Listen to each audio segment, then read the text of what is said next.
Let's see how to insert checkbox in Microsoft Word. First off, you want to open Microsoft Word. And as you can see right here, we have our document ready. Now to insert your checkbox, first, you have to enable the Developer tab in your ribbon. Now to do that, click on the File tab. Now click on Options. And right here, click on Customize Ribbon. And make sure that you have the checkbox for Developer checked.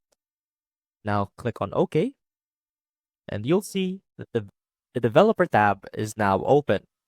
Now click on the Developer tab and click on this checkbox icon right here, and that should create a checkbox within your document.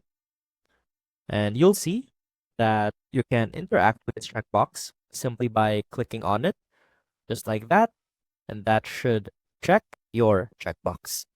I hope this helped, and I will see you soon.